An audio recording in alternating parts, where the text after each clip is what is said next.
নমস্কার বন্ধুরা, আরএস গল্প কথায় আপনাদের সবাইকে স্বাগত। আশা করি আপনারা সবাই সুস্থ আছেন। বন্ধুরা, আজ আপনারা শুনবেন লেখক মণিলাল মুখোপাধ্যায়ের লেখা একটি উপন্যাস, সাগরের আতঙ্ক। আজকের প্রথম পর্ব।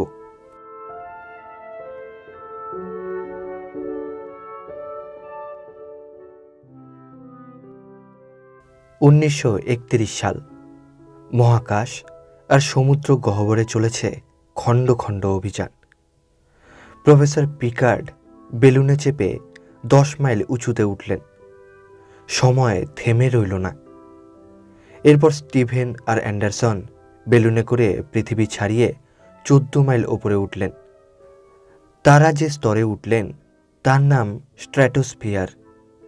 ওখানে বাতাস বা মেঘ নেই, শুধু ঠান্ডার রাজত্ব।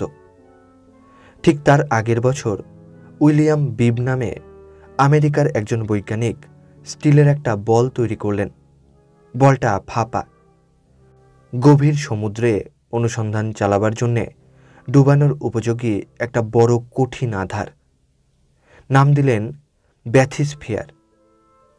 অক্সিজেন ভরে ব্যাথিস্ফিয়ারের সাহায্যে তিনি নামলেন সমুদ্র গর্ভে।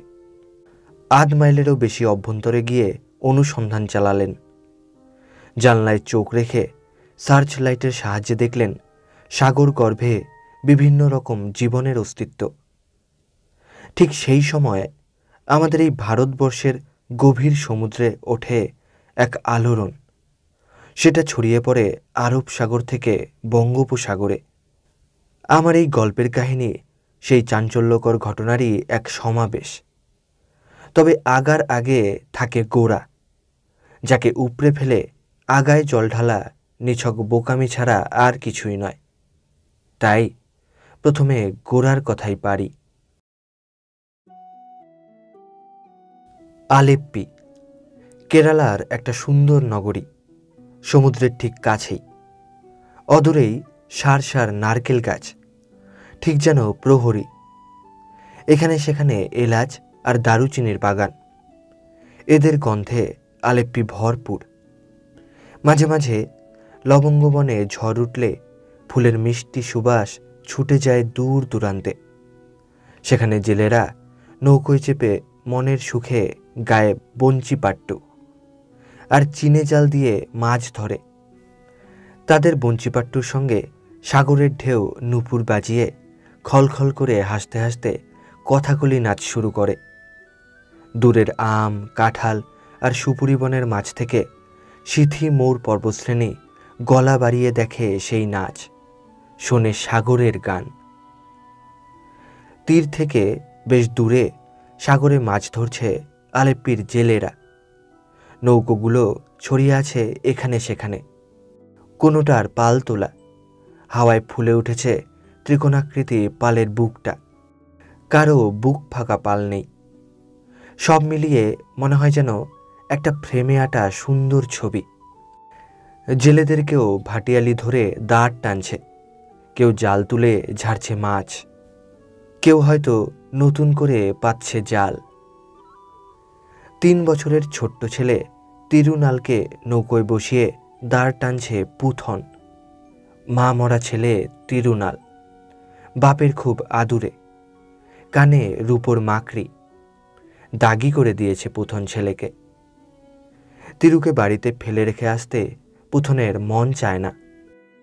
মেয়ে লীলামণির বয়স মোটে 12, স্কুলে পড়ে, দুবেলা রান্না করে। অবসর সময়ে নৌকোর তলায় মাছের তেল মাখায়, কখনো বা রং লাগায়। 5 কাজের মানুষ লীলামণি। তাই তিরুকে আর তার ঘাড়ে চাপিয়ে সাগরে যেতে মন চায় না পুথনের। পুথনের অবস্থা বেশ ভালোই। তারা 2 ভাই। ছোটর নাম উন্নি। উন্নি অবশ্য বইমাত্রেও ভাই। ওরা পৃথক। পুথন ভাই উন্নিকে আলাদা করে দিতে চায়নি, কিন্তু উন্নি আর উন্নির বউ পুন্নন একযোগে আগুন লাগিয়ে দিল সংসারে। রোজ রোজ ঝগড়া, আর ঝগড়ার কারণ সেই এক, জমি জায়গা আর ছোট ছেলে মেয়ে। উদয় অস্ত পরিশ্রম করে পুথন রোজগার করে ভালোই, কিন্তু উন্নি কুড়ের বাচ্চা। খেটে খেতে গেলেই তার যত কষ্ট। এর ওপর দিনরাত আড্ডা আর আড্ডা। দাদার কাছ থেকে টাকা নিয়ে বন্ধুবান্ধবদের সঙ্গে ফুর্তি করে সব উড়িয়ে দেয়। পুথন অনেক বলল, কিন্তু উন্নি শুনল না, একভাবেই চলল। তখন পুথন টাকা দেওয়া বন্ধ করে দিল। ঝগড়াটে পুণ্যন স্বামীকে তাতাতে লাগল। পুথন সম্পত্তির আয় একাই ভোগ করছে। হিংসুটে উন্নির বুক জ্বলতে লাগল। ছেলে নিয়েও গণ্ডগোল। তিরু খুব দুরন্ত, চেহারা মোটাসোটা, গোলগাল, গায়ে বেশ জোর। এই তিরুর সঙ্গে উন্নির ছেলে কুঞ্চনের প্রায় খুটুরমুটুর লেগেই থাকত। অবশ্য তাই হয়, ছেলেদের মধ্যে ঝগড়া মারামারি হয়েই থাকে।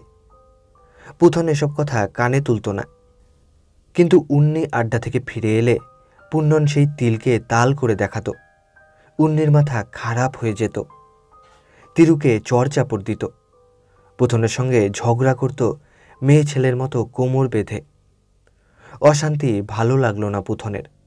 পৃথক হলো। জমি জায়গা, বাড়িঘর, নৌকো সব ভাগাভাগি হলো। পুথন পরিশ্রমী। সে দিনরাত খেটে সব কিছু বাড়িয়ে চলল। একটা নৌকো থেকে করল 4টে নৌকো, জমি জায়গা কিনল। আর উন্নি আস্তে আস্তে সব উড়িয়ে পুড়িয়ে দিতে লাগল। ফল হলো আরও খারাপ।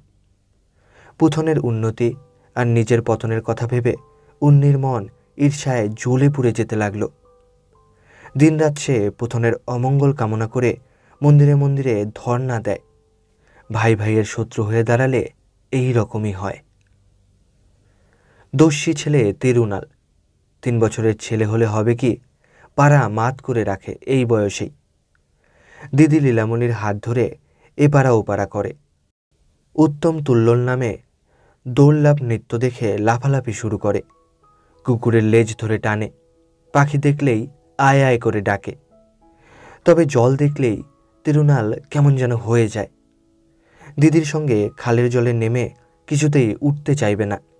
ডুব দিয়ে সহজে উঠবে না। বিশেষ করে সাগরে বাবার সঙ্গে চান করতে নামলে ওর কী স্ফূর্তি। কলকল শব্দ করে আরব সাগরের জল যখন ছুটে আসে ওর দিকে, ও তখন খলখল করে হেসে ঢেউ ধরতে যায়। পুথন কিছুতেই ওকে আটকে রাখতে পারে না। ছোট্ট দুটো কচি হাত নিয়ে বাপের সঙ্গে লড়াই শুরু করে দেয় তিরুনাল। না পারলে কান্না শুরু করে, বায়না ধরে ঢেউ ধরবে বলে। তিরুর জলের ওপর টান দেখে পুথনের মনে দারুণ চিন্তা। সেই জন্যেই মাছ ধরতে সাগরে নামলে তিরুকে সঙ্গে নিয়ে যায় পুথন। লীলামণির কাছে রেখে যেতে ভয় হয়। ভয় পুথনের নিজের রক্তকেও। ওরা শুধু জেলে নয়, ডুবুরিও। তাই বাপ ঠাকুরদার মতো তিরুরও সাগরের ওপর টান বেশি। 7 পাঁচ ভাবতে ভাবতে দাঁড় টানছে পুথন। চোখের সামনে তিরুনাল কখনো মাছ ঘাটছে, কখনো বা এক হাতে ইডলি ধরে চিবুচ্ছে। তবে বেশিরভাগ সময়েই অবাক বিস্ময়ে চেয়ে থাকে সাগরের লক্ষ লক্ষ ঢেউয়ের দিকে। জল আর জল, তিরুনালের স্বপ্নের রাজত্বে। মাঝে মাঝে হাত বাড়িয়ে ঢেউ ধরতে যায়। সঙ্গে সঙ্গে পুথন চিৎকার করে, এই তিরু, ঝুঁকিস নে, সরে বস। সরে বসে তিরুনাল, কিন্তু মন টানে সাগরের বড় বড় প্রাণচঞ্চল ঢেউগুলো। তিরুর কাছে ওরা জীবন্ত। এক একটা ঢেউ এক একটা চঞ্চল দস্যি ছেলে। কেমন সাঁতার কেটে এখানে ওখানে ছুটে বেড়াচ্ছে। তিরুনাল ভাবে ওরা ওকে খেলা করতে ডাকছে, কিন্তু যেতে পারে না সে।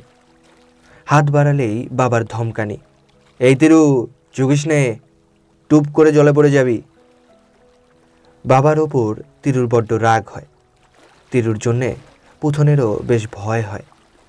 মনে মনে ভাবে ছেলেটা সাগরে না ডুবে যায়। দাঁড় টেনে আরও এগোতে থাকে পুথন। তিরুনালেও আনন্দের সীমা নেই।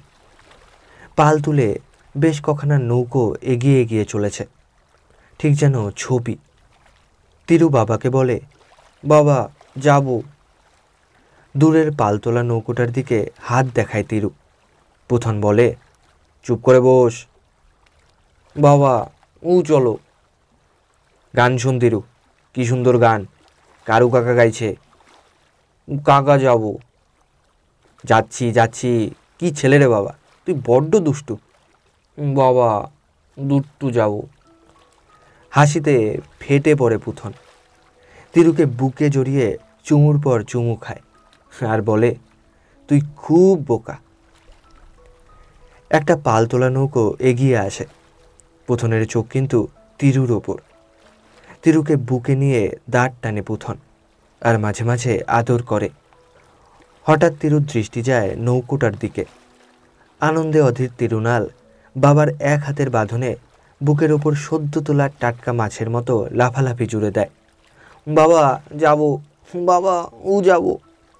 পুথন পিছু দিকে তাকাতেই দেখতে পায় নৌকোটাকে, কারুর নৌকো। দেখেই চিনতে পারে পুথন, এই সেদিন মাছের তেল লাগিয়ে রং করেছে। দূর থেকেই চিৎকার করে কারু, নৌকোয় কে বটে, পুথন নাকি? বুক থেকে তিরুকে নামিয়ে রেখে পুথন বলে, আমি পুথন। কি ব্যাপার কারু, ফিরলে যে বড়? খবর খুব খারাপ পুথন ভাই। কাল নৌকো নিয়ে ফিরছি, হঠাৎ বলবো কি দুলে উঠল নৌকোটা। পিছু ফিরে দেখি পেল্লায় এক ঢেউ ছুটছে মাছ সাগরের দিকে। বটে, হ্যাঁ গো পুথন ভাই, আর সেই ঢেউয়ের মাথায় ওই যে কী যেন বলে, হয়েছে ফোয়ারা। তাজ্জব ব্যাপার। তাজ্জব বলে তাজ্জব, ভাবলাম তোমাকে জানিয়ে যাই ব্যাপারটা। কি হতে কি হয় বলা যায় না, সাবধানে থেকো পুথন ভাই। কারু থামতেই তিরুনাল বলে, বাবা গপ। চুপ কর তিরু। তিরু না, এই এই দুষ্টু, কি বলছিস? ও বলছে গল্প বলো, ওই যে তুমি ঢেউয়ের কথা বললে। ওরে দুষ্টু, গল্প শুনবি? নাও হে পুথন নাও, এগুলো তিরুকে খেতে দিলাম। কারু গুচ্ছের পমফ্রেট মাছ ঢেলে দেয় পুথনের নৌকায়। বরাতটা দেখছি ভালোই।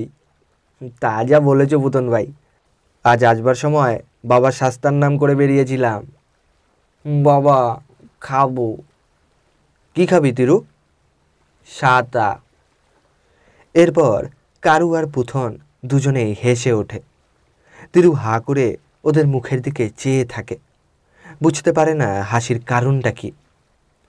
হাসি থামিয়ে পুথন বলে, শাস্তা খাবো বলতে নেই তিরু, ঠাকুর পাপ হবে।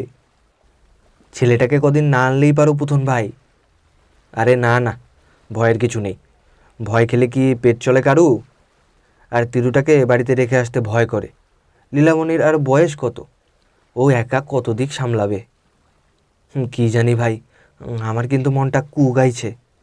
এতদিন সাগরে নেমেছি, মাছ ধরেছি, কিন্তু এরকমটা কোনোদিন চোখে পড়েনি। মনে হয় অপদেবতা। সাগর আমাদের দেবতা গো, ভাত কাপড় জোগাচ্ছে।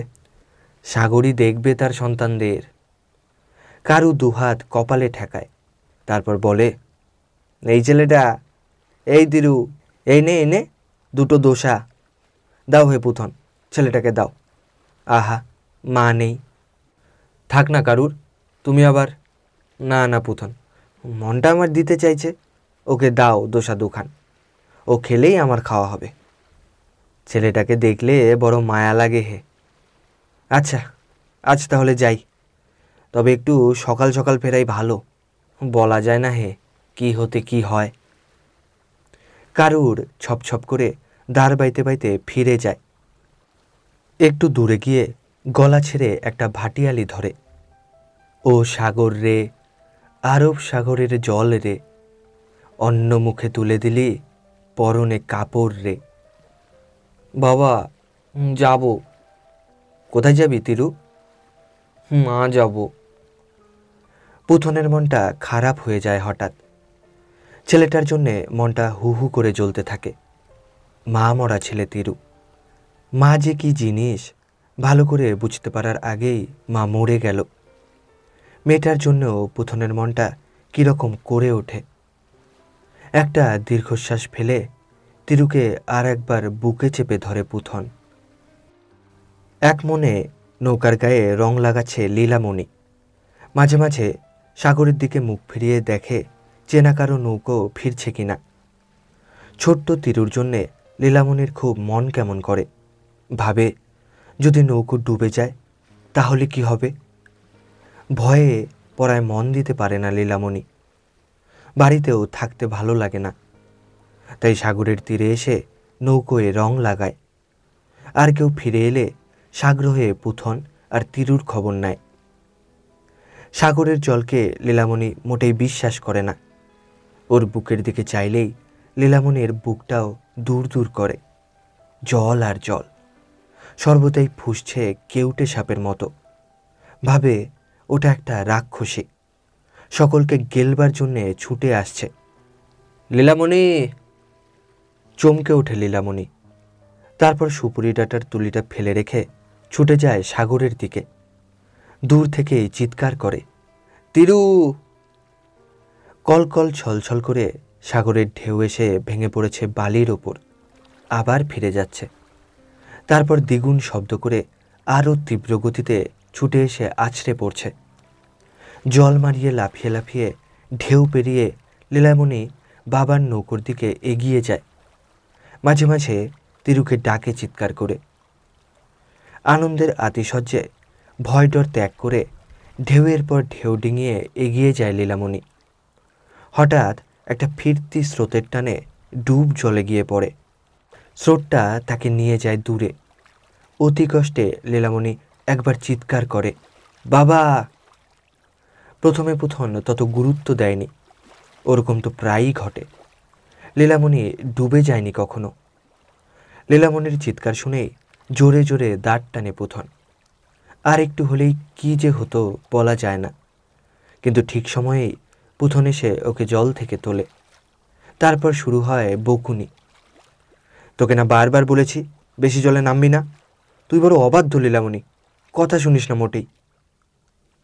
মা মরা ছেলে মেয়ে, পুথন ওদের বকে না বা মারধর করে না। বকতে পুথনের বড় মায়া লাগে। আজ বকাবকি করতেই লীলামণির চোখ বেয়ে জল পড়ে। মেয়ের চোখের জল দেখে পুথনের মনটা আবার খারাপ হয়ে যায়। কাঁদিস নে লীলামণি, এই দেখ কত পমফ্রেট কারু কাকা দিয়েছে। লীলামণি চুপ করেছিল এতক্ষণ, শুধু গাল বেয়ে জল গড়িয়ে পড়ছিল। বাবার কথায় গলা ছেড়ে কাঁদতে আরম্ভ করল। উ করে কাঁদতে কাঁদতে সারা রাস্তা চলে লীলামণি। বাড়িতে ঢুকেও কান্না থামে না। হাত পা ধুয়ে তিরুকে নিয়ে দাওয়ার ওপরেই বসে পুথন। লীলামণির কান্না তখনও থামেনি। কাঁদতে কাঁদতেই একটা থালা করে কিছু ইডলি আর বড়া এনে নামিয়ে রাখে বাবার সামনে। কাঁদিস নে লীলামণি, তোকে কিছু বলবো না, কোনোদিন বকবো না, কাঁদিস নে মা। চোখের জল মুছে দাওয়ার একপাশে চুপ করে বসে থাকে লীলামণি। পুথন লীলামণিকে ডাকে, কাছে আয়, আমার কাছে আয়, আমার কাছে এসে বস মা। চুপ করে বসে থাকে লীলামণি। আয়, কাছে আয়, একটা কথা বলবো। লীলামণি সরে আসে বাবার কাছে। শোন, দুদিন পরেই বিশু পরব, তোকে আর তিরুকে নিয়ে কুইলন বেড়াতে যাব, কেমন? চুপ করে থাকে লীলামণি। আর ওখান থেকেই তোর আর তিরুর জন্যে পরবের নতুন জামা কাপড় কিনে দেবো, তোর যা পছন্দ তাই কিনবি। এবারে হাসি ফুটে ওঠে লীলামণির মুখে। ঠিক যাবে তো? ঠিক যাব। তুমি কতবার বলেছ, কোনো দিন যাওনি। এবারে যাবই, দেখিস। আমাকে একটা মুখোশ কিনে দেবে বাবা? দেবো। তিরুকেও দেবে? ঠিক আছে। কার মুখোশ নিবি রে? সিংহ আর হাতির। জানো বাবা, পরবের দিন আমাদের স্কুলে হিরণ্যকশিপু বধ নাটক হবে। আমি সিংহের মুখোশ পরে নৃসিংহ সাজব। কেমন হবে বাবা? ভালো হবে। ঠিক আছে, তোকে সিংহর মুখোশই কিনে দেব। পটকা কিনে দেবে, একেবারে 10 টাকার। আমি পোড়াবো আর তিরু দেখবে। তিরু, এই তিরু, দাওয়ার ওপরই ঘুমিয়ে পড়লি, ওকে ঘরে শুইয়ে আসি। তুমি কিন্তু আজ আর কোথাও যাবে না, আমার একা একা খুব ভয় করে। কেন, ভয় করে কেন? মাঝে মাঝে মনে হয় বাড়ির চারপাশে কেউ যেন ঘোরাফেরা করছে।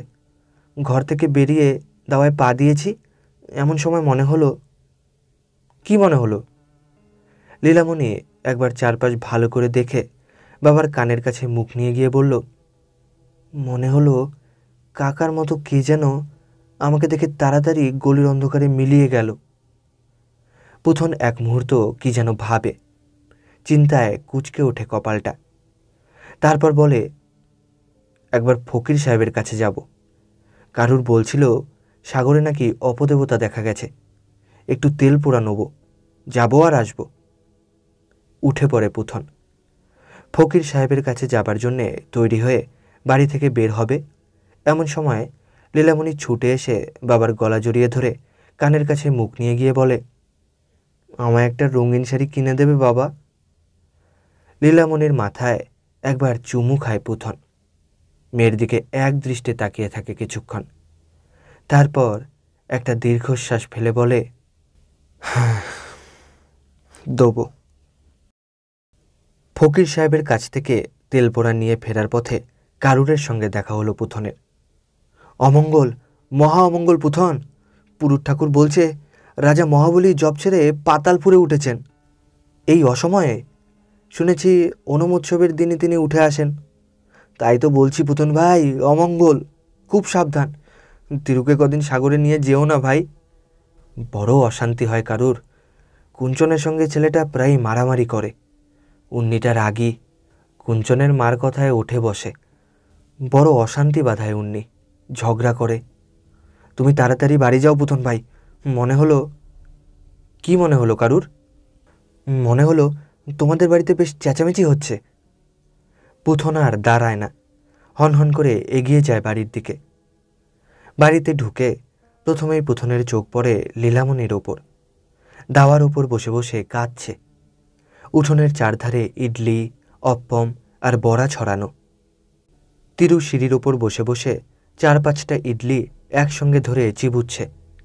বাবাকে দেখে লীলামণি গলা ছেড়ে কাঁদতে শুরু করে। পুথন বুঝতে পারে সব, তবু লীলামণিকে শুধোয়। কি হয়েছে রে লীলামণি? কাঁদতে কাঁদতে লীলামণি বলে, কাকি আমায় চোর বলেছে। চোর বলেছে? কেন? কুঞ্চন বড়া খাবো বলে কাঁদছিল। আমি লুকিয়ে লুকিয়ে ওকে 2খানা বড়া দেবার জন্যে ওধারে গিয়েছিলাম। কাকি দেখতে পেয়ে বলল আমি ওদের ইডলি আর বড়া চুরি করেছি। এরপর আমার সঙ্গে ঝগড়া করতে লাগলো।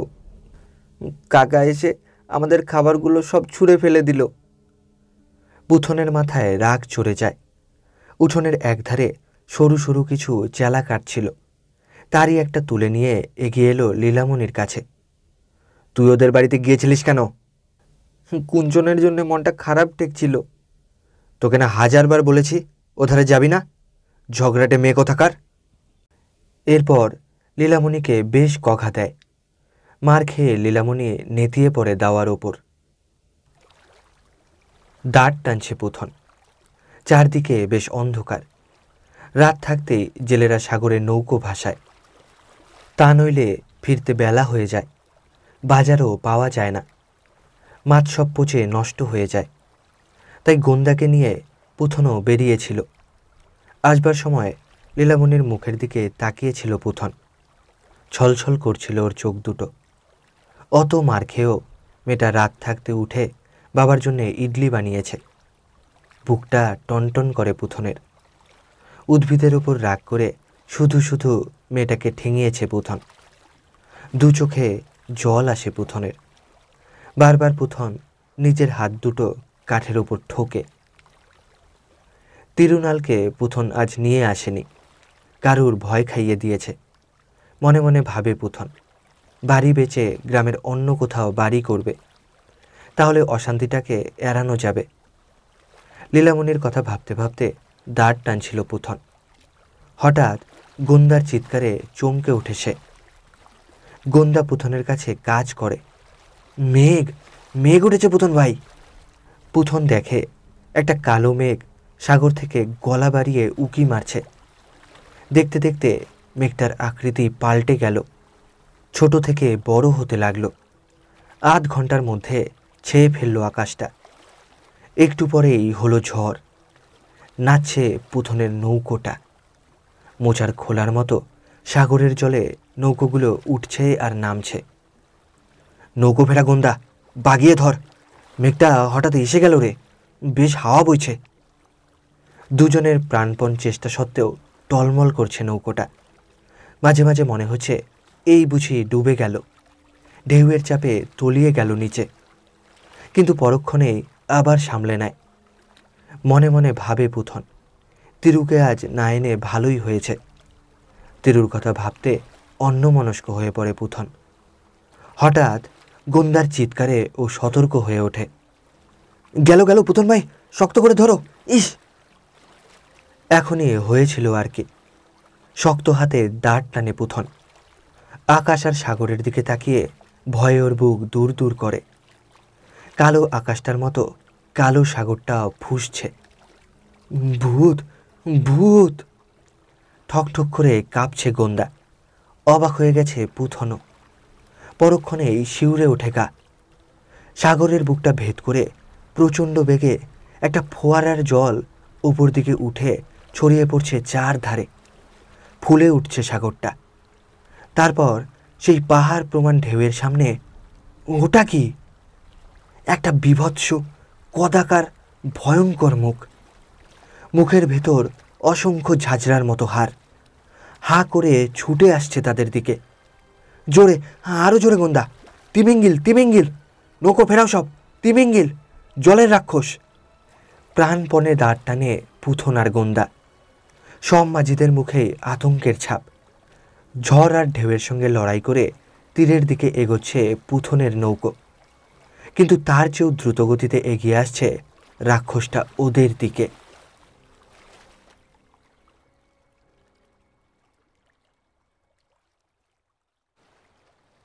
ব্যথায় টনটন করছিল লীলামণির গা হাত পা। তবু দুপুরের খাবার তৈরি করে রেখে তিরুনালকে নিয়ে সাগর পাড়ে আসে। অনেক কাজ লীলামণির। তিরুনালকে বসিয়ে বলে, তিরু, ঝিনুক নিয়ে খেলা কর, খবরদার জলে যাবি না। তিরু আপন মনে ঝিনুক নিয়ে খেলা করে। লীলামণি নৌকোর গায়ে রং লাগায়, রং মাখায় আর ভাবে কিছুতেই বাবার সঙ্গে কথা কইবে না, কুইলনও যাবে না, পটকা নেবে না, মুখোশ নেবে না, ছুঁড়ে ফেলে দেবে শাড়ি, কিছু নেবে না সে। কিছু চায় না আর। তার কেউ নেই, কেউ তাকে ভালোবাসে না। মায়ের কথা মনে পড়ে লীলামণির। কি ভালোই না বাসত। লীলামণিকে কুটো ভেঙে দুটো করতে হতো না। কত কথাই মনে পড়ে লীলামণির। ওর মা ওকে মাঝে মাঝে ধানের তুষ নরম খোলায় পুড়িয়ে দিত।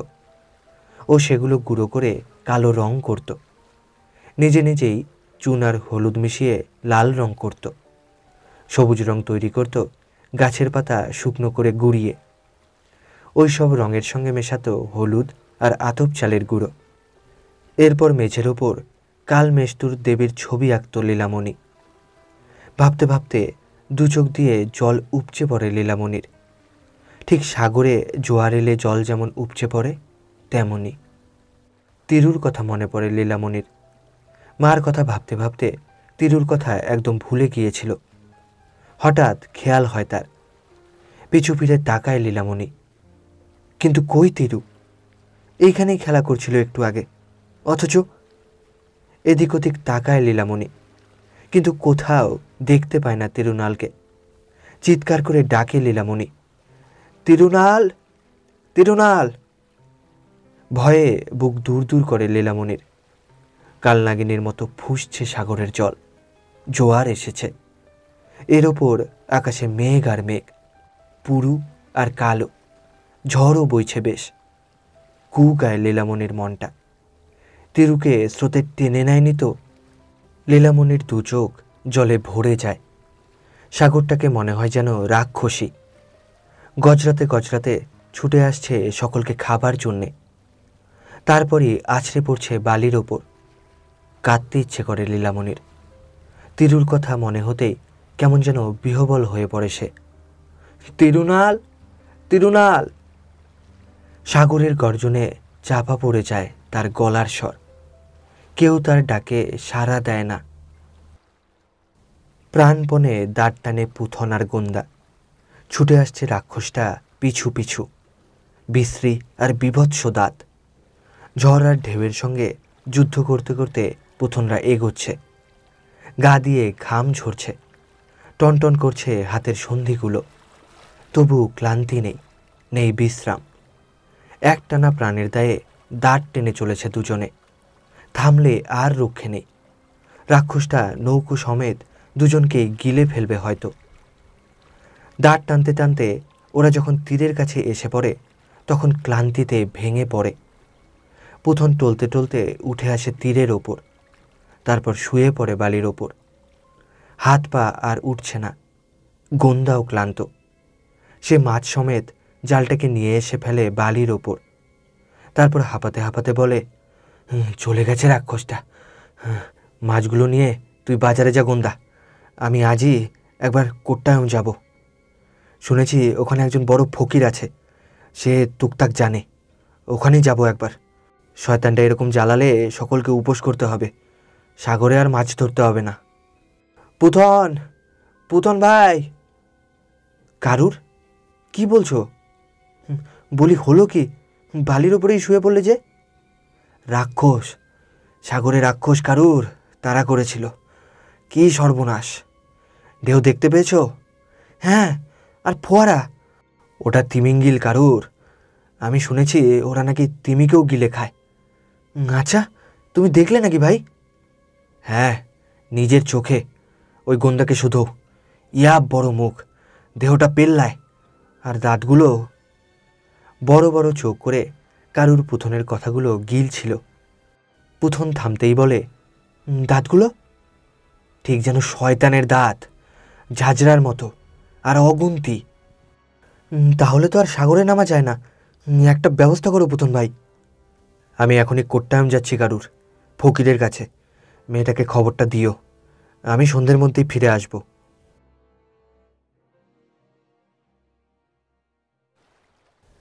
তিরুনাল, তিরুনাল।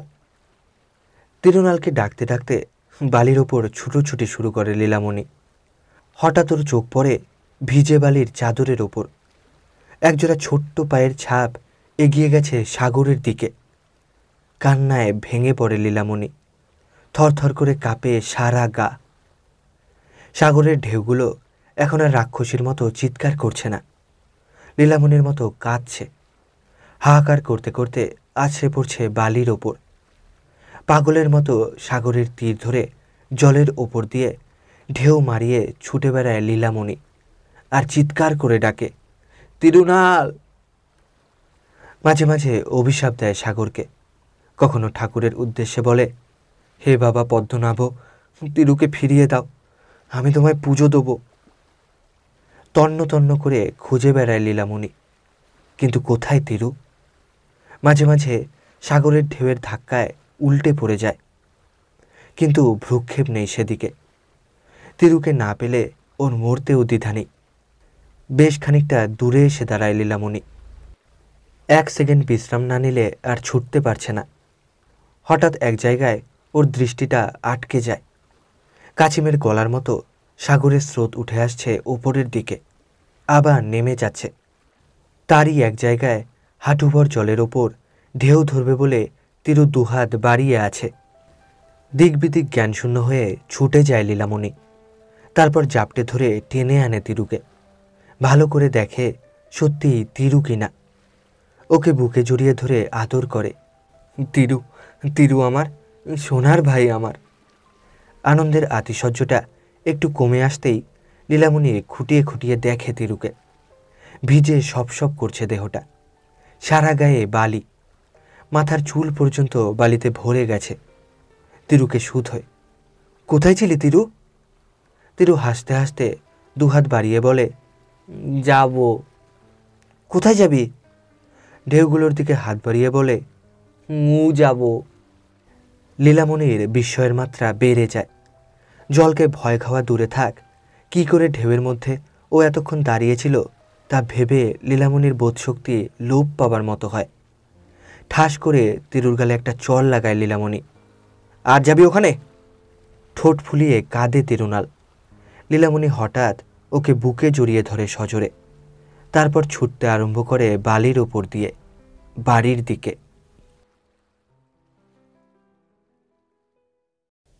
উন্নি আর পুণ্যনের মধ্যে চলছে জোর সলা পরামর্শ। উন্নির এখন চরম দুর্দশা, অথচ পুথনের অবস্থা দিন দিন ভালোই হচ্ছে। বেশ বড়লোক হয়ে উঠছে পুথন। ঈর্ষায় পুড়ছে দুজনায়। গোন্দার মুখ থেকে উন্নি খবর পেল পুথন কোট্টায়ম যাবে, ফিরতে দেরি হবে। উন্নি জানে পুথনের ঘরে কাঁচা টাকা থাকে, ওর এখন বেশ কিছু টাকা চাই, সুতরাং এই সুযোগ। রাত 8টার আগে পুথন নিশ্চয়ই কোট্টায়ম থেকে ফিরতে পারবে না, তার আগেই টাকাগুলোকে হাতাতে হবে। সমস্যা ওই মেয়ে আর ছেলেটাকে নিয়ে। পুণ্যন হেসে গড়াগড়ি চায়, এই বুদ্ধি নিয়ে তুমি উন্নতি করবে? বুঝতে পারছো না পুণ্যন, মেয়েটা খুব চালাক। শোনো, আজ সন্ধেবেলা কুণ্ডু গানের আসর বসবে, লীলামণি তিরুনালকে নিয়ে যাবেই। উন্নির চোখ দুটো চকচক করে। ঠিক ঠিক বলেছ পুণ্যন, সেই সুযোগে তালা ভেঙে ঢুকতে হবে। কিন্তু যদি না যায় তাহলে তো আরও ভালো, ওদের দুজনাকেই ঘরে পুড়ে আগুন লাগিয়ে দেবে ঘরে। লোকে ভাববে রান্না করতে গিয়ে ঘরে আগুন লেগে ওরা পুড়ে মরেছে। তারপর তারপর আবার কি? টাকাগুলো চুরি করবে। এরপর তোমার ওই বইমাত্রেয় ভাই পুথন, ওকে সরাতে পারলেই সব কিছু একদিন আমাদের হাতে আসবে। ঠিক ঠিক বলেছ পুণ্যন, তোমার বুদ্ধি আছে। ওদের সরাতেই হবে, যে করেই হোক, তাহলে রাজার হালে থাকা যাবে। বাড়ির কাছে কুণ্ডু গানের আসর বসবে। লীলামণি সকাল করে রান্নাবান্না সেরে বাবার জন্যে অপেক্ষা করে। সন্ধে হয়ে এলো, অথচ পুথনের দেখা নেই। ওদিকে কুণ্ডু গানের রামায়ণ গানের মতো আসর বসে গেছে। লীলামণির দেরি সয় না, ঘরে তালা দিয়ে তিরুকে নিয়ে ছোটে। একটু দেরি হয়ে গেছে লীলামণির। মূল গায়েন পেটাঘড়িতে ঘা দিয়েছে অনেক আগেই। গান শুরু করে দিয়েছে দোয়ারের সঙ্গে। করতাল, ঢাক আর মৃদঙ্গের শব্দে আসর জমজমাট। নটনটিরা নাচতে শুরু করেছে। তন্ময় হয়ে গান শোনে লীলামণি। কিছুক্ষণ পরে খেয়াল হয় বাবা ফিরতে পারে। মনে মনে ভাবে লীলামণি, একবার ছুটে বাড়ি গিয়ে দেখে আসবে বাবা ফিরেছে কিনা। ফিরলে চাবিটা দিয়েই চট করে ফিরে আসবে, না ফিরলে তো কথাই নেই। তিরুনাল অবাক হয়ে আসরের দিকে তাকিয়ে আছে। ঢাকঢোলের আওয়াজ শুনে ও খুব খুশি। তিরুনালকে রেখে লীলামণি ছুট দেয় বাড়ির দিকে। বাড়িতে ঢুকে লীলামণি দেখে বাবা তখনও ফেরেনি, ঘরে তালা দেওয়াই আছে। সব ঠিকঠাক আছে দেখে ফিরছিল লীলামণি। হঠাৎ ওর মনে হলো তাড়াতাড়িতে রান্নাঘরের ওদিককার জানলাটা বন্ধ করা হয়নি। বেড়াল ঢুকে হয়তো সব শেষ করে দিয়েছে, কিছু খাবার নেই। তালা খুলে রান্নাঘরে ঢোকে লীলামণি। ভালো করে দেখে নেয় ঘরের ভেতরটা। খাবার দাবার যেমনটি রেখে গেছে ঠিক সেই রকম আছে। জানলাটা বন্ধ করে ঘরের বাইরে আসতে গিয়েই অবাক হয়ে যায় লীলামণি। ওর কাকা উন্নি ঘরের কপাটটা বন্ধ করে দিচ্ছে। ব্যাপারটা ভালো ঠেকে না লীলামণির। এর পেছনে নিশ্চয়ই কোনো কুমতলব আছে। জানলা খুলে চিৎকার করে লোক ডাকে লীলামণি, কিন্তু ঢাক, করতাল আর মৃদঙ্গের আর্তনাদে লীলামণির ভয়ার্ত কণ্ঠ চাপা পড়ে যায়। তিরুনাল অবাক হয়ে নাচ দেখছে, মাঝে মাঝে ঘাড় নাড়ছে খুশিতে। এক সময় বলে, দিদি উ যাব, দিদি উ যাব। দিদির কাছ থেকে কোনো উত্তর না পেয়ে তিরুনাল ঘাড় ফেরায়। দেখে দিদি নেই। প্রথমে বিহ্বল হয়ে পড়ে সে, তারপর কাঁদতে কাঁদতে বেরিয়ে আসে বাইরে এক পা করে। বাইরে বেশ অন্ধকার, ভয় পায় তিরুনাল। বারবার দিদি দিদি বলে ডাকে, কিন্তু কোনো উত্তর না পেয়ে আরও জোরে কান্না শুরু করে। তিরু, এই তিরু, এদিকে আয়। তিরু দেখে সামনেই ওর কাকা। কাকা, দিদি যাব। দিদির কাছে যাবি? আয়, সেখানেই পাঠিয়ে দিচ্ছি। গাঢ় অন্ধকারের মধ্যে দিয়ে তিরুনালকে টেনে নিয়ে যায় উন্নি। একবার ভয় পেয়ে তিরু বলে, কাকা, দিদি যাব। গর্জে ওঠে উন্নি, চুপ কর ছোড়া, বলছি তো সেখানে নিয়ে যাচ্ছি। ভয়ে চোখ বন্ধ করে তিরুনাল। কাকা উন্নিকে ও জমের মতো ভয় পায়। আর একটু এগিয়ে হঠাৎ তিরুনালের মুখটা চেপে ধরে উন্নি। সেখানে দাঁড়িয়েছিল পুণ্যন, হাতে একটা বড় থলে আর কিছুটা ছেঁড়া কাপড়। দুজনে তাড়াতাড়ি বেঁধে ফেলে তিরুর মুখটা। তারপর থলের মধ্যে তিরুনালকে পুড়ে উন্নি হনহন করে এগোয় সাগরের দিকে। অন্ধকার পথ ধরে ফিরছিল পুথন। বেশ দেরি হয়ে গেছে ওর। শাড়ি আর মুখোশ কিনতে গিয়েই দেরি হয়ে গেল। মা মরা মেয়ে, স্নেহ ভালোবাসা পায়নি বলতে গেলে, দিনরাত কেবল খাটুনি। তাই লীলামণির জন্যে একটা দামি শাড়ি কিনেছে পুথন। সারাটা রাস্তা পুথন লীলামণির কথা ভাবতে ভাবতেই আসছে। প্রথমে হয়তো মেয়েটা ওর সঙ্গে কথাই কইবে না। পুথন শাড়িটা বের করবে, সঙ্গে সঙ্গে এক মুখ হাসি ফুটে উঠবে লীলামণির মুখে। ভাবতে বেশ আনন্দ লাগে পুথনের। আপন মনেই হাসে পুথন। তার হাসি মিলিয়ে যাবার আগেই ওদের বাড়ির দিক থেকে অনেক লোকজনের চিৎকার ভেসে আসে, আগুন, আগুন! তাড়াতাড়ি পা চালায় পুথন। ছেলে মেয়ে দুটো একলা আছে। বুকটা দূর দূর করে পুথনের, যেন একটা মহাবিপদের পায়ের শব্দ শুনতে পাচ্ছে ও। এই সময় ওর মনে হলো উন্নির মতো কে যেন ছুটতে ছুটতে আসছে। পুথন বলে, কে? হ্যাঁ, এই আমি, উন্নি। হ্যাঁ। পুথনের কথা কওয়ার ইচ্ছে ছিল না, কিন্তু বারবার একটা অমঙ্গলের ছায়া মনের মধ্যে উকি মারছে ওর। তাই সুধ হয়ে, ওদিকে কিছু হয়েছে নাকি? ও কিসের চিৎকার?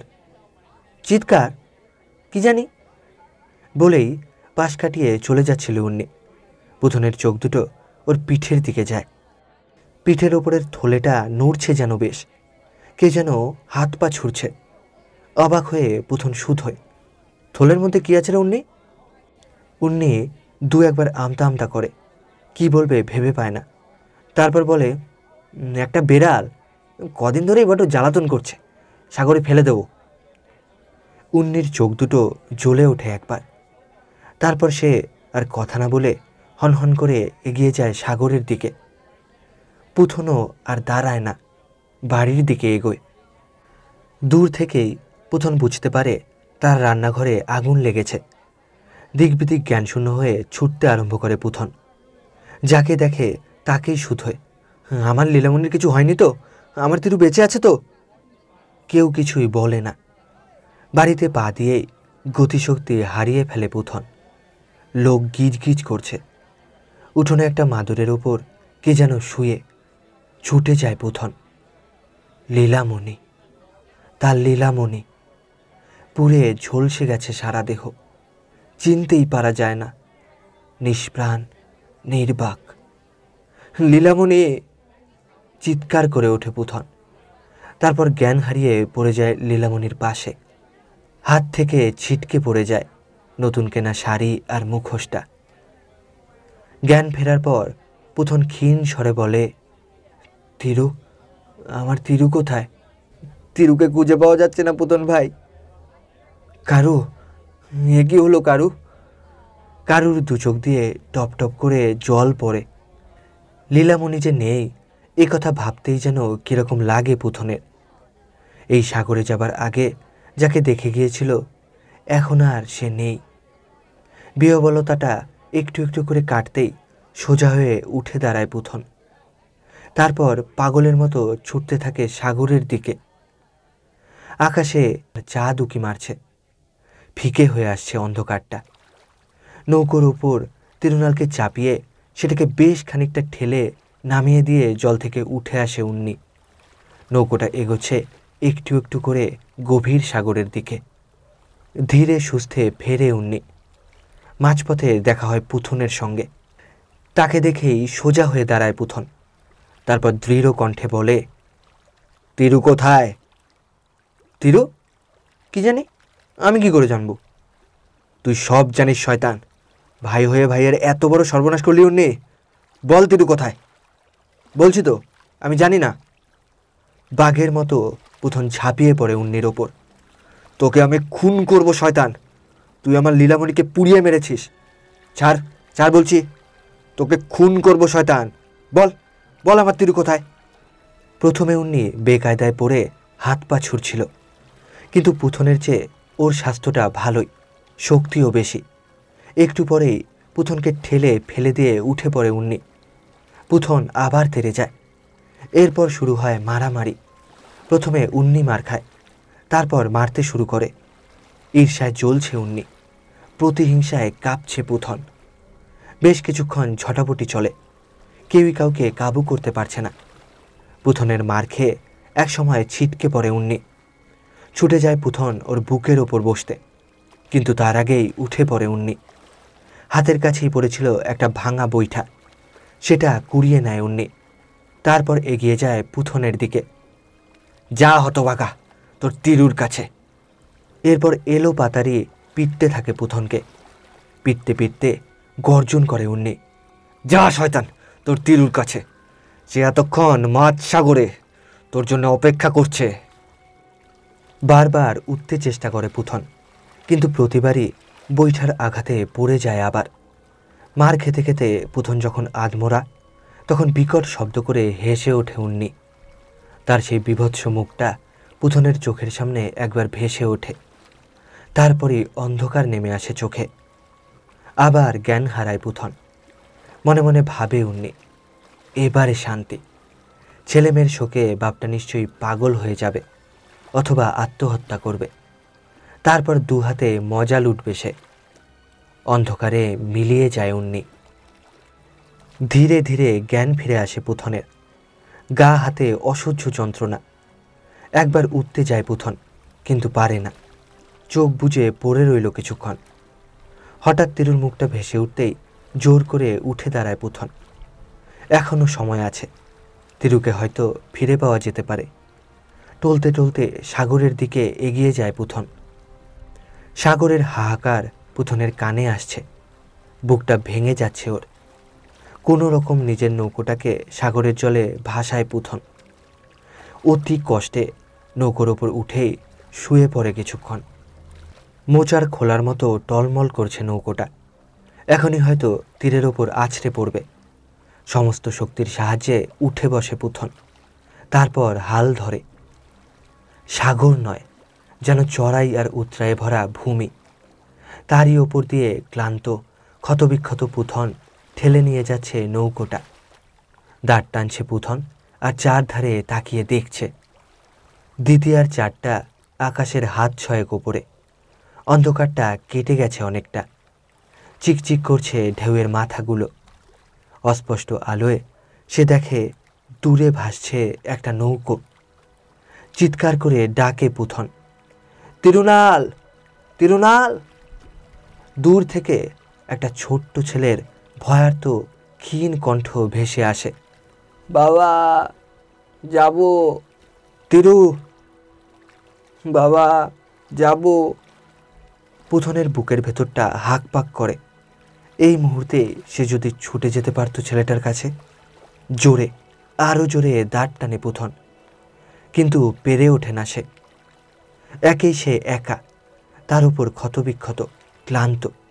ধীরে ধীরে এগিয়ে যাচ্ছে তিরুর নৌকোটা গভীর সাগরের দিকে। চিৎকার করে পুথন, তিরুনাল, ভয় নেই, যাচ্ছি, আমি তোর কাছে যাচ্ছি বাবা। দূর থেকে তিরুর গলা শোনা যায়, বাবা, যাব। হঠাৎ একটা পাহাড় প্রমাণ ঢেউ ছুটে যায় তিরুর দিকে, যাদের আলোয় চিকচিক করে ফোয়ারার জল। তারপর পলকে প্রলয় ঘটে যায়। কোথায় নৌকো, কোথায় তিরু? চিৎকার করে ওঠে পুথন, তিরুনাল, তিরুনাল। কান্নায় ভেঙে পড়ে পুথন, আছাড় পাছাড় করে নৌকোর ওপর। আরব সাগরের ঢেউগুলো বিকট শব্দ করে হাসতে হাসতে আছড়ে পড়ছে তীরে। ঢেউগুলোর খলখল হাসি শুনে পুথনের মনে হয় ঠিক যেন উন্নি হাসছে তার দিকে চেয়ে। হাসতে হাসতে লুটিয়ে পড়ছে বালির ওপর।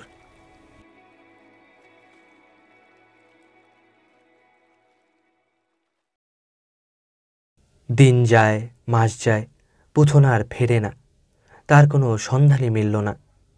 লোকে ভাবল ছেলেমেয়ের শোকে পুথন সাগরের জলে ডুবে মরেছে।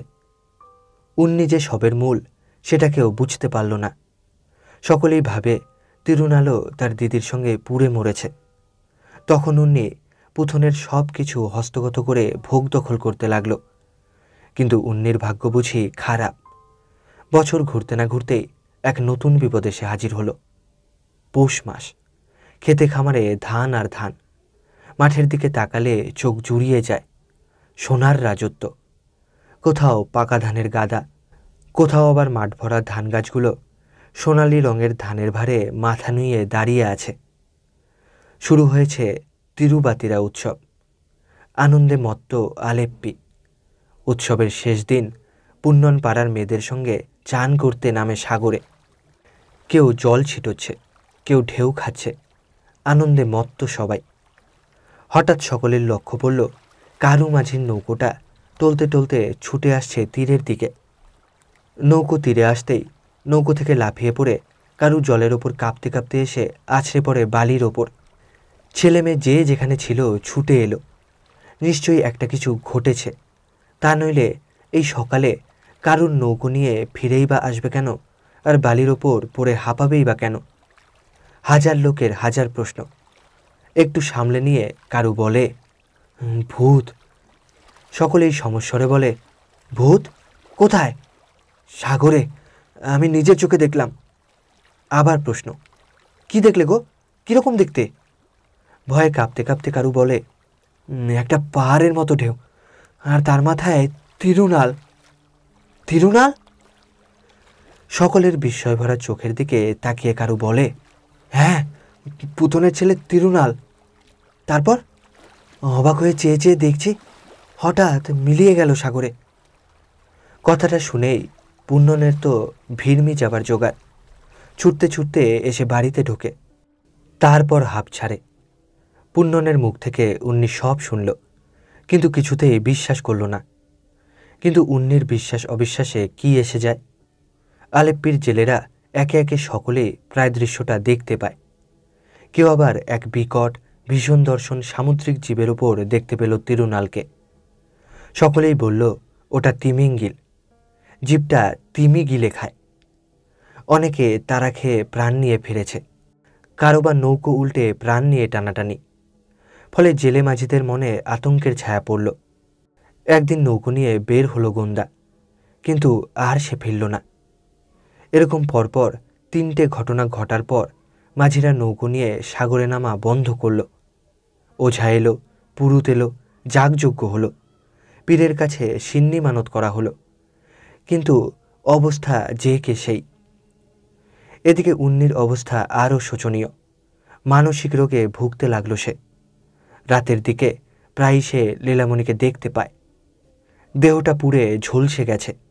এখানে ওখানে মাংসপিণ্ড জমে রয়েছে। উঠোনে দাঁড়িয়ে এক দৃষ্টে তাকিয়ে আছে মাটির দিকে। মাঝে মাঝে পুথনকেও দেখতে পেল। মুখে এক মুখ দাড়ি গোপ, রুক্ষ এক মাথা চুল, গায়ে একটা কালো কম্বল জড়িয়ে উঁচু হয়ে বসে রয়েছে দাওয়ার এক কোণে। কখনো দিবা স্বপ্ন দেখে তিরুনাল ফিরে এসেছে, জমি জায়গা সব কেড়ে নিয়েছে। সে পথে পথে পুন্নন আর কুঞ্চনের হাত ধরে ভিক্ষে করে বেড়াচ্ছে। এই দারুণ মানসিক যন্ত্রণার হাত থেকে বাঁচতে উন্নি ঠিক করল এর একটা হেস্তনেস্ত করতে হবে। সে নিজেই মাঝিমাল্লা নিয়ে তীর ধনুক বন্দুক বোঝাই করে তন্ন তন্ন করে খুঁজবে সাগরের সর্বত্র। কিন্তু ভাবলে হবে কি, বাস্তবে ভাবনা অনুযায়ী কাজ করা যে কত শক্ত সেটা উন্নি বুঝতে পারল। মাঝিমাল্লারা সাগরে নামতে রাজি নয়। সাগরের নাম শুনে শিউরে উঠল সকলের গা হাত পা। শেষে অনেক কষ্টে বেশ টাকা পয়সা খরচ করে কিছু লোক জোগাড় করল। কখানা নৌকো করে তীর ধনুক বর্ষা বল্লম আর বন্দুক নিয়ে দুর্গা বলে একদিন তারা বেরিয়ে পড়ল। উন্নি সকলকেই বলল, দেখার সঙ্গে সঙ্গেই যেন একযোগে আক্রমণ করা হয়। যে করেই হোক দুটোকেই খতম করতে হবে। উন্নি নিজের কাছেও রাখল একটা ভাড়া করা বন্দুক। টলতে টলতে হেলতে দুলতে এগিয়ে চলল নৌকোগুলো। সকাল থেকে সন্ধে পর্যন্ত টহল দিয়ে হতাশ হয়ে ফিরছিল তারা। উন্নি ভাবছে তারা খেয়ে ভয় খেয়েছে জীবটা। বুহো ভেঙে তীরের দিকে এগোচ্ছে নৌকোগুলো। হঠাৎ গেল গেল চিৎকার। পেল্লায় একটা ঢেউ ছুটে আসছে তীরের বেগে। একটু একটু করে ভেসে উঠল একটা জীবের পিঠের দিকটা। উপরে বসে মানুষের মতো আরেকটা জীব। বন্দুক চালাও, বললাম ছোড়ো, গর্জে উঠল উন্নি। কিন্তু বন্দুক চালাবে কে? সকলেই ভয়ে ভিড়মি যাবার জোগাড়। কোনো রকমে গর্জে উঠল উন্নির বন্দুকটা। চোখের পলক ফেলতে না ফেলতে প্রলয় ঘটে গেল। সেকেন্ডের মধ্যে জিপটা ডুব দিল সাগরে। হতভম্ব সকলে। মাঝিমাল্লা সমেত একটা নৌকো শূন্যে উঠেই ছিটকে পড়ল দূরে। একসঙ্গে একটা চিৎকার উঠল, তিমিঙ্গিল বাঁচাও! দেখতে দেখতে জলের নিচে তলিয়ে গেল পরপর দুটো নৌকো, লোকজন সমেত। সন্ত্রাস ছড়িয়ে পড়ল সকলের মধ্যে। তীর ধনুক ফেলে প্রাণ নিয়ে পালাবার জন্যে ব্যস্ত হয়ে পড়ল সবাই। উন্নির হাজার চিৎকার সত্ত্বেও নৌকো ছুটতে লাগলো তীরের দিকে। এদিকে হাওয়ায় ছড়িয়ে পড়ল খবরটা। মাঝিদের আত্মীয় স্বজনেরা এসে ঘিরে ধরল উন্নিকে। ওরা মোটা টাকা দাবি করল ক্ষতিপূরণ হিসেবে। উন্নির সাপ জবাব, আমি কি জানি বাবু, ওরা গেল কেন? আমি ওদের পাওনাগণ্ডা আগেই মিটিয়ে দিয়েছি, খামোকা জ্বালিও না। লোকগুলো ফিরল বটে, তবে বলতে বলতে গেল, সুযোগ পেলে দেখা যাবে। ভয়ে কাঁপতে কাঁপতে পুণ্যন বলল, কিছু দিয়ে দিলেই তো ঝামেলা মিটে যেত। গর্জে ওঠে উন্নি, চুপ করো, তোমাকে এর মধ্যে মাথা গলাতে হবে না। এসব আমার, একা আমার, একটা পয়সাও আমি কাউকে দেবো না। ওরা যদি রাতে ঘরে আগুন লাগায়? বিকট শব্দ করে হেসে ওঠে উন্নি। তারপর আকাশের দিকে হাতের বন্দুকটা তুলে ওর ঘোড়ায় একবার চাপ দেয়। সঙ্গে সঙ্গে বিকট শব্দ করে এক ঝলক আগুন ছুটে যায় শূন্যে। ভয় পায় পুণ্যন। দেখতে দেখতে কেটে গেল বছর। আবার সাগরে জেলেরা মাছ ধরতে নামে, ছেলেমেয়েরা সাঁতার কাটে। এই ঘটনার পর থেকে সাগরের ওপর আর কেউ সেই পাহাড় প্রমাণ ঢেউ দেখতে পেল না। দেখতে পেল না তিরুনালকেও। সকলে ভাবল, যাকে তিমিঙ্গিলের পিঠে দেখা যেত সে কি সত্যি জীবন্ত তিরুনাল, না তার প্রেতাত্মা? উন্নির বন্দুকের গুলিতে কি তিরুনালের মৃত্যু হয়েছে? ধীরে ধীরে সকলের মন থেকে তিরুনালের স্মৃতি মুছে গেল। শুধু একজন ভুলতে পারল না তাকে, উন্নি। শকুনির মতো ওর দৃষ্টিটা ঘুরে বেড়াতে লাগলো সাগরের বুকে। কখন ভেসে উঠবে তিরুনাল এই আশায়। দেখা পেলেই সে তার ধারালো ঠোঁট দিয়ে ছিঁড়ে ফেলবে তাকে।